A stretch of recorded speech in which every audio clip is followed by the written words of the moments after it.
کیونکہ میں نے بچپن سے لے کر بڑے ہونے تک اسے ہمیشہ بھائی کی نظر سے دیکھا تھا، اور اسے بھائی ہی بولتی تھی۔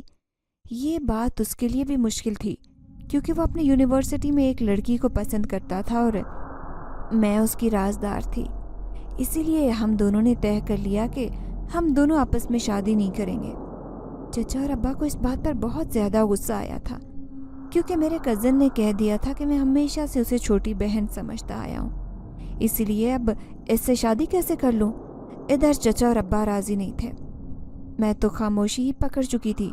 میں نے نہ ہی نہ کی اور نہ ہی ہاں، کیونکہ مجھے پتا تھا کہ فیروز بھائی سب کچھ ہینڈل کر لیں گے، اور ایسا ہی ہوا۔ وہ ثابت قدم رہے اور اس لڑکی کے ساتھ رشتے کی بات کی جسے وہ پسند کرتے تھے۔ فیروز بھائی کا ان کی کلاس فیلو کے ساتھ رشتہ طے ہو گیا تھا۔ اب گھر والے میرا رشتہ ڈھونڈنے میں لگے ہوئے تھے۔ بہت سے رشتہ داروں میں پڑھے لکھے لڑکے تھے، لیکن وہ فیروز جیسا لڑکا ڈھونڈتے تھے۔ انہیں لگتا تھا کہ ہماری بیٹی پڑھ لکھ گئی ہے، اس کے لیے کوئی اچھا رشتہ ہونا چاہیے۔ بہت زیادہ رشتے دیکھے لیکن میرے لیے انہیں کوئی رشتہ پسند ہی نہیں آیا۔ دادا کو اس بات پر بہت غصہ آتا تھا۔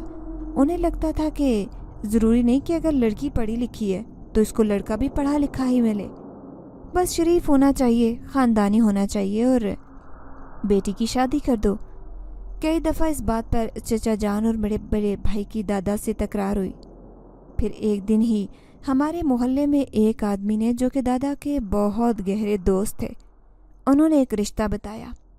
وہ لڑکا زیادہ پڑھا لکھا نہیں تھا۔ اس نے ہمیں بتایا کہ اس نے FA کیا ہوا ہے اور اپنا کاروبار کر رہا ہے۔ دادا کو اس رشتے پر کوئی اعتراض نہیں تھا، لیکن میرے بھائی اور چچا اس رشتے پر راضی نہیں تھے۔ لیکن دادا جب اپنی پر آ جاتے وہ کہاں کسی کی سنتے۔ انہوں نے میرا رشتہ فواد کے ساتھ طے کر دیا۔ فواد دوسرے علاقے کے ایک گاؤں میں رہتا تھا۔ دادا کا وہ بہت دوست تھا جو یہ رشتہ کروا رہا تھا۔ دادا اس پر بہت زیادہ یقین کرتے تھے۔ دادا نے ہر چیز اس پر چھوڑ دی اور بولے کہ بس لوگ شریف ہونے چاہیے۔ انہوں نے یہ گارنٹی دی کہ بہت اچھے لوگ ہیں، شریف بھی ہیں اور لڑکا بھی بہت نیک ہے۔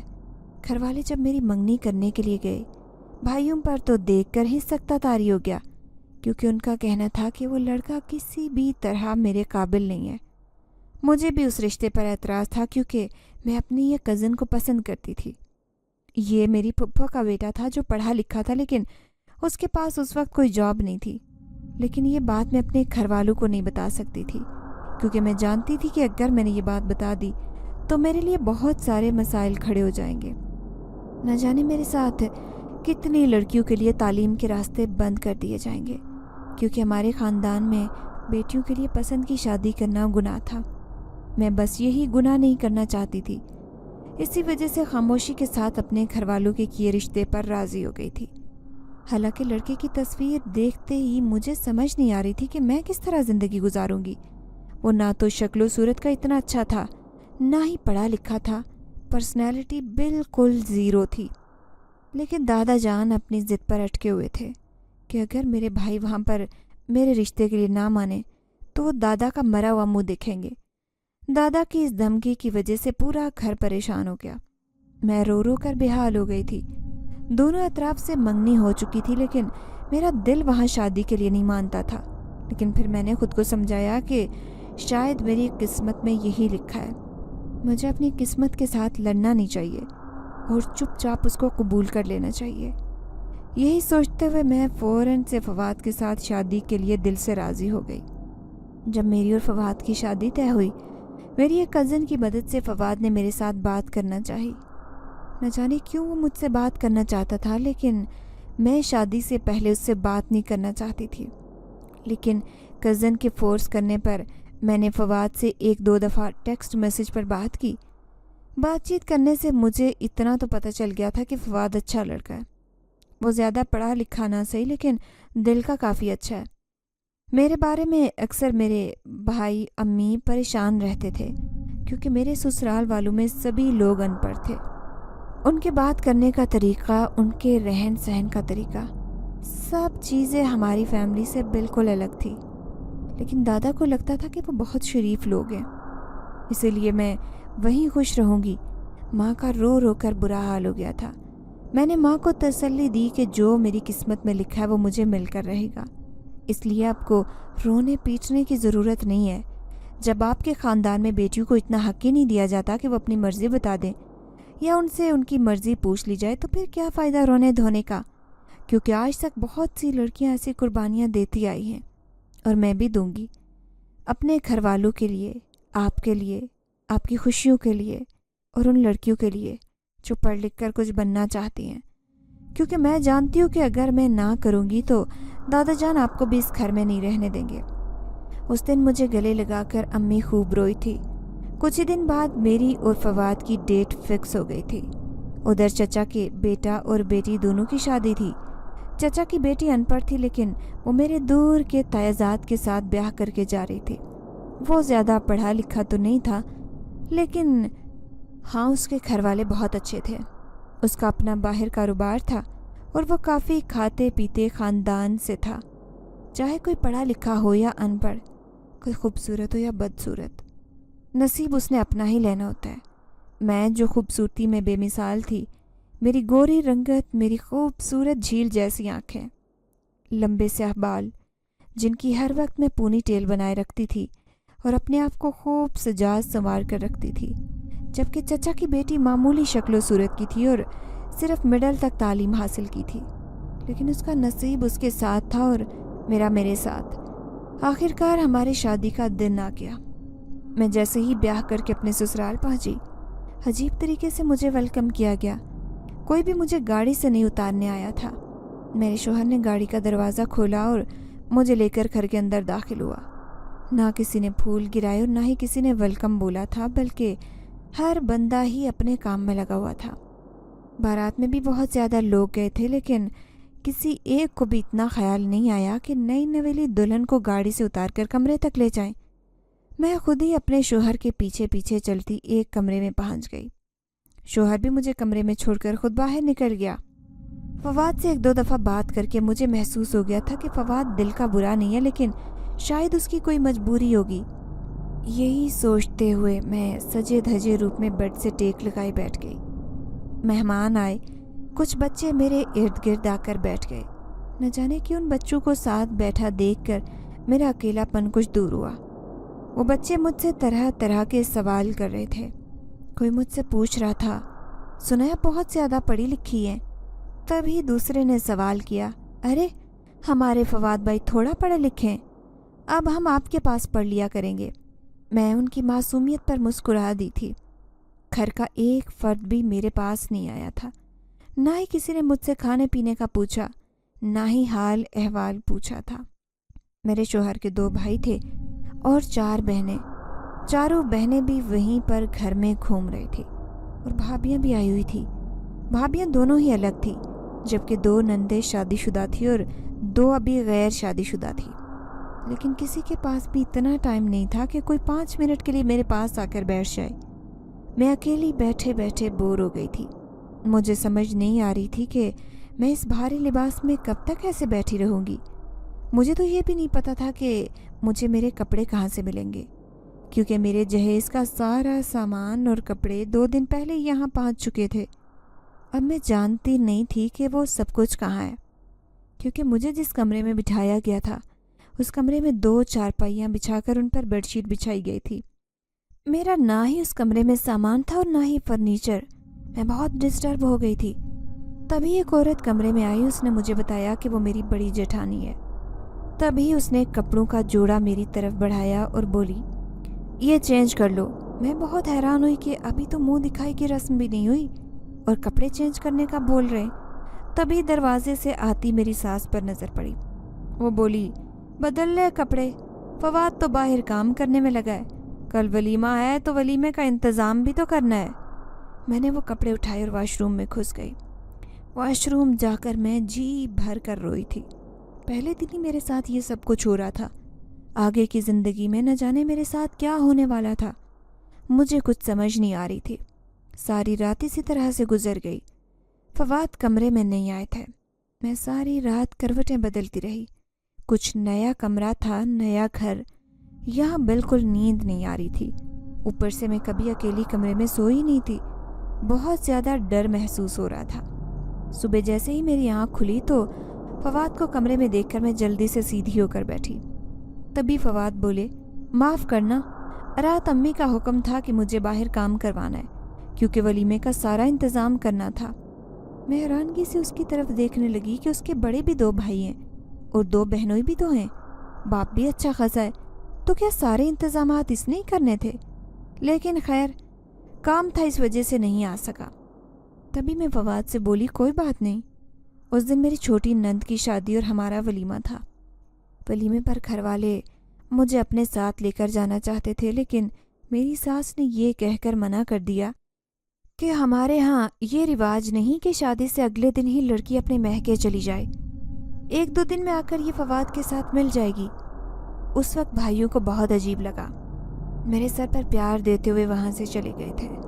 نہ جانے کیوں میری آنکھوں سے خود بخود آنسو چھلک پڑے تھے، کیونکہ یہ رسم تھی جو برسوں سے ہمارے خاندان میں چلی آ رہی تھی کہ شادی کے اگلے دن لڑکی کو اس کے دلہا کے گھر لے جایا جاتا تھا۔ لیکن خیر، ہر گھر کی اپنی اپنی رسمیں ہوتی ہیں، یہ سوچ کر میں نے خود کو تسلی دی۔ ابھی شادی کو 3 دن تھا، میری ساس میرے کمرے کے دروازے کے بالکل سامنے چارپائی بچھا لیتی۔ فواد ڈرتا ڈرتا کمرے میں آتا، اسے لگتا جیسے اس کی اماں اس کو پسند نہیں کرتی کہ یہ کمرے میں آئے۔ دیکھتے ہی دیکھتے فواد مجھ سے محبت کرنے لگا۔ ان 2 دن میں نہ جانے کیوں مجھے بھی اس سے محبت ہو گئی۔ میں جو شادی سے پہلے اسے دیکھ کر بہت مایوس ہوئی تھی کہ یہ زیادہ پڑھا لکھا نہیں تھا، لیکن دل کا بہت اچھا تھا، بہت سیدھا سا، زیادہ ہوشیاری اس کے اندر نہیں تھی۔ میں اس کی جیون ساتھی بن کر اس کے ساتھ زندگی گزارنے کے لیے تیار ہو گئے تھے۔ میری تعلیم ایک سائڈ پر، لیکن شوہر کا احترام ایک سائڈ پر تھا۔ میں نے اس دن ارادہ کر لیا کہ میں اپنے شوہر کا ہر حکم بجا لوں گی، میں اسے ہر حال میں خوش رکھوں گی۔ کیا ہوا اگر یہ پڑھا لکھا نہیں، کم سے کم احساس تو کرتا ہے۔ لیکن اس کے احساس کا کیا فائدہ تھا جب وہ ایک ایک بات اپنی ماں کی مانتا، جیسے وہ کہتی ویسے وہ کرتا، لیکن مجھے اس سے کوئی گلہ نہیں تھا۔ ابھی شادی کا 3 دن تھا کہ کسی نے زوردار آواز سے دروازہ کھٹکھٹایا۔ فواد نے مجھے جگایا کہ دروازے پر دیکھوں کہ کون ہے۔ میں نے جیسے ہی دروازہ کھولا، میری ساس دروازے پر کھڑی تھی اور بولی، مہارانی صاحبہ، اب تک سو رہی ہو؟ اٹھ کے ناشتہ بنا لو، میری بیٹیوں کو صبح اٹھنے کی عادت نہیں ہے۔ اس سے پہلے میں ہی ناشتہ بناتی تھی اور سارے کام کرتی، لیکن اب بوڑھی ہو گئی ہوں، بیٹے کی شادی کر دیا، کوئی تو فائدہ ہو، اٹھ کے سب گھر والوں کے لیے ناشتہ بناؤ۔ میں نے اس بات میں سر ہلایا اور اپنے کام میں جٹ گئی۔ سب کے لیے ناشتہ بنانے کے بعد سارے برتن سمیٹے اور پورے گھر کی صفائی کی تھی۔ مجھے لگتا تھا کہ فواد کو بھی اس سے کوئی غرض نہیں کہ میں اتنے کام کر رہی ہوں، کام کرنے سے ویسے بھی انسان کی صحت اچھی ہوتی ہے۔ یہی سوچ کر خوشی خوشی سارے کام نپٹا دیے۔ اپنے گھر اتنے لاڈ پیار سے پلی تھی کہ کبھی کام کو ہاتھ تک نہیں لگایا تھا، اور ہمارے گھر تو صفائی کرنے والی اور کپڑے دھونے والی آنٹی آیا کرتی تھی جنہیں ہم تنخواہ دیا کرتے تھے۔ یہاں تو سارے کام خود ہی کرنے تھے، لیکن مجھے اپنے سسرال والوں کے دل جیتنے تھے، اسی لیے میں سارے کام خوشی خوشی کر دیتی، لیکن پھر بھی نہ جانے کیوں میری ساس اور نندے ذرا ذرا سی بات پر مجھے تانے دینے لگتی۔ تھوڑے دن بعد مجھے پتہ چلا کہ فواد کوئی کاروبار نہیں کرتا، بلکہ اس نے تو 2 بھینسیں رکھی ہوئی ہیں جن کو سنبھالتا ہے، جبکہ دوسرے بھائی اپنے کاروبار میں لگے ہوتے ہیں۔ وہ ان بھینسوں کا دودھ بیچتا اور جتنے بھی پیسے ہوتے لا کر ماں کے ہاتھ میں تھماتا، اور اس کے بعد 20 یا 30 روپے لینے کے لیے بھی ماں کے آگے ہاتھ پھیلاتا۔ ماں کا دل چاہتا تو دے دیتی، نہیں تو کہہ دیتی کہ میرے پاس نہیں ہے، کماتے ہی کتنا ہو۔ لیکن میں پڑھی لکھی تھی، کسی کے آگے ہاتھ نہیں پھیلانا چاہتی تھی۔ میں نے نوکری کرنا چاہی۔ میری ساس اس کے لیے راضی نہیں تھی، لیکن میں نے فواد کو راضی کر لیا۔ فواد بھی مجبور تھے کیونکہ وہ مجھے 1 روپیہ بھی خرچ کرنے نہیں دیتے۔ اب میرے بھی کچھ اخراجات تھے، اپنے میکے والوں کے سامنے مجھے اپنے شوہر کی عزت رکھنی تھی۔ آخرکار وہ میرا سرتاج تھا۔ میں نے ایک اسکول میں جاب شروع کر لی، لیکن اسکول جانے سے پہلے مجھے گھر کے سارے کام نپٹانا ہوتے، کیونکہ میری ساس نے جاب کرنے کے لیے یہی شرط رکھی تھی کہ کسی بھی کام کو میں نے اور میری بیٹیوں نے ہاتھ نہیں لگانا۔ میں جلدی جلدی صبح ہوتے ہی اٹھ جاتی اور مشین کی طرح سارے کام نپٹانے میں لگ جاتی، لیکن میری ساس اور نندو کے تانے ویسے کے ویسے تھے۔ وہ پتہ نہیں کیوں مجھے اتنا ناپسند کرتی تھی، جبکہ میری دوسری دونوں جیٹھانیاں اپنے گھر ہنسی خوشی زندگی گزار رہی تھی۔